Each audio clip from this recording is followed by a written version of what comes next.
Benarkah Joni Plate sejak awal berniat menjadikan proyek BTS sebagai proyek bancakan? Kita bahas bersama Agus Sunaryanto, koordinator dari Indonesia Corruption Watch atau ICW. Mas Agus, selamat malam. Malam Mbak Cindy. Joni Plate didakwa 12 tindakan korupsi, Mas, memperkaya diri hingga mengatur proyek. Apa komentar Anda soal ini? Ya, dari 12 dakwaan nih gitu ya, tindakan yang dilakukan oleh Johnny G. Plate menurut saya memang ada 3 hal besar yang kelihatannya terkait dengan pengadaan barang dan jasa, kemudian suap, pemerasan dan gratifikasi.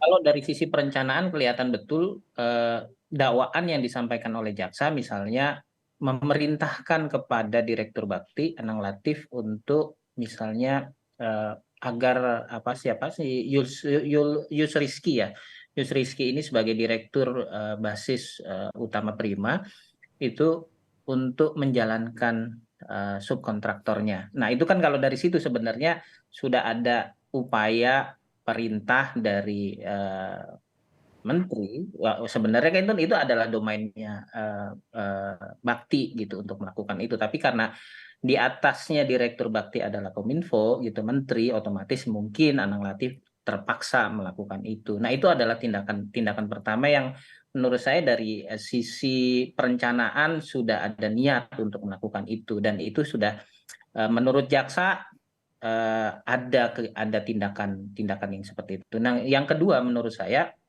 adalah terkait dengan permintaan uang yang sebenarnya itu sudah ramai sebelum, proses sidang terjadi, adanya, permintaan uang 500 juta gitu ya kepada,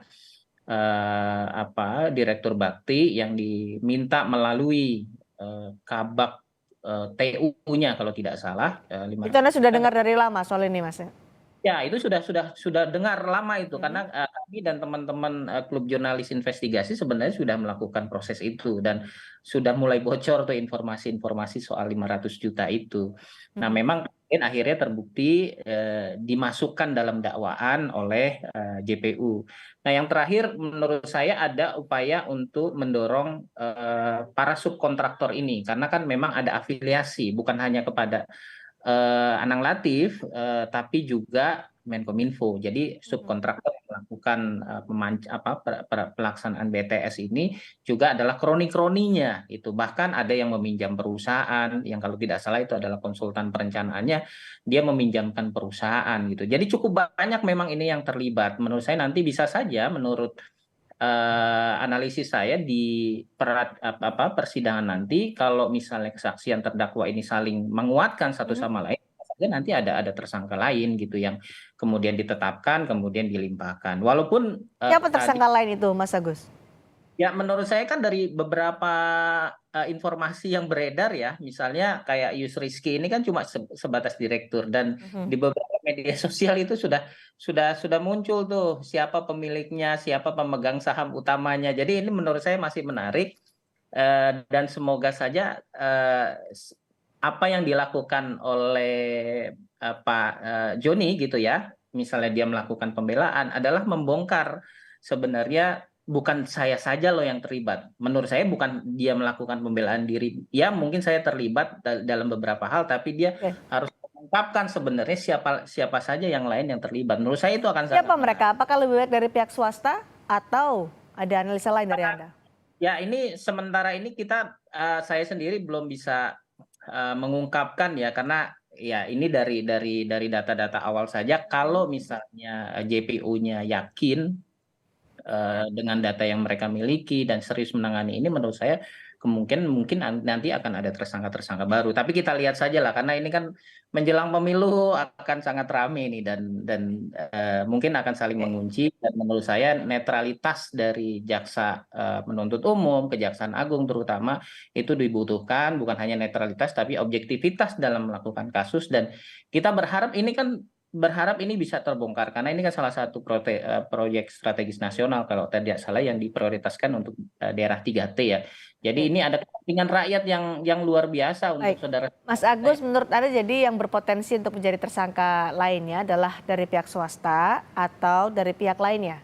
Ya pihak lain itu bisa saja karena di media sebenarnya sudah mulai muncul tuh ada aliran ke DPR, Oke. kemudian ada, aliran ke staf menteri gitu ya. Nah menurut saya kita tunggu saja drama ini, dan yang belum terbongkar menurut saya memang dalam proses perencanaan di Hmm, DPR kan.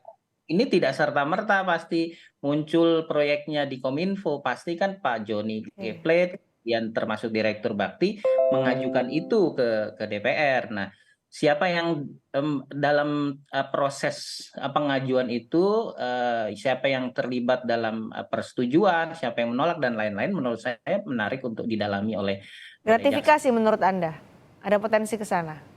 Saya belum bisa menyatakan gratifikasi, apakah gratifikasi atau suap, tapi menurut saya lebih baik didalami dulu saja, dan Oke. kelihatannya kan dari pola-pola ini juga tidak Hmm, dilakukan pakai skema transaksi ya, mhm. transaksi keuangan, tapi lebih cash and carry.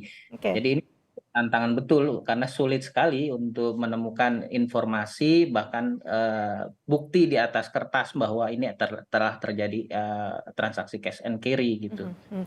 Mas Agus, dari dakwaan jaksa disebutkan sejak awal sudah ada niat dari Johnny G. Plate untuk menjadikan proyek BTS sebagai proyek bancakan. Tanggapan Anda soal ini? Betul demikian? Ya, kalau dari dakwaan kan kelihatan betul siapa saja yang terlibat ya. Mulai yang seperti saya bilang tadi di awal, dia memerintahkan kepada Direktur Bakti misalnya untuk menyerahkan uang, kemudian memerintahkan Direktur Bakti juga untuk memanfaatkan salah satu direktur sebagai pelaksana. Itu kan memang sudah didesain. Nah, tinggal apakah memang ini inisiatif dari Pak Plate sendiri, atau ada kesepakatan bersama, nanti saya dong Pak Hmm, yang melaksanakan itu. Nah, ini kan harus dilihat intensinya dari mana. Apakah intensinya dari Pak Plate sendiri, kemudian dia dapat keuntungan yang 500 juta setiap tahun, setiap bulan gitu ya, atau ada intensi lain bahwa nanti akan diserahkan juga dari pihak swasta, Pak, nanti saya akan minta proyek itu, nah nanti Bapak akan dapat fee misalnya. hmm. Oke. Intensinya nanti saya yakin nanti akan diperiksa oleh pihak kejaksaan.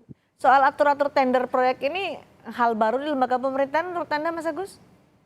Menurut saya sih bukan hal yang baru ya, Hmm, karena walaupun sangat sayang sekali bahwa pemerintah memang berupaya terus-menerus untuk memperbaiki sistem tender kita dari ya. yang sifatnya konvensional menjadi elektronik, tapi pada prakteknya menurut saya ya orang-orang di pemerintahan sendiri yang kemudian menyiasati itu, jadi proses tender pada akhirnya hanya sifatnya formalistik aja gitu. Modusnya bagaimana sih sebenarnya, Mas, untuk mengatur tender proyek di lembaga pemerintahan ini? Ya idealnya kan sebenarnya pemerintah, Hmm, kementerian lembaga itu menyusun rencana umum pengadaan terlebih dahulu, kemudian diposting di sistem yang sudah ada gitu ya, e-procurement itu di LPSE, oke. kemudian masyarakat bisa bisa memantau gitu. Nah, idealnya seperti itu, tapi kan akhirnya sebelumnya itu sudah dilakukan pertemuan-pertemuan atau Oke. kesepakatan dan semua proyek yang di-input dalam sistem itu sebenarnya ya sudah ada rekayasa, itu hanya formalistik aja gitu. Ini yang menurut saya sangat disayangkan. Baik, karena jaksa sudah menyatakan bahwa ini sebagai proyek bancakan, tadi Mas Agus Sunaryanto, koordinator ICW juga menyebut mungkin saja ada tersangka-tersangka lain yang terlibat dalam kasus ini. Terima kasih Mas Agus Sunaryanto, koordinator ICW sudah berbagi pandangan bersama kami di Sabar Indonesia malam hari ini. Ya,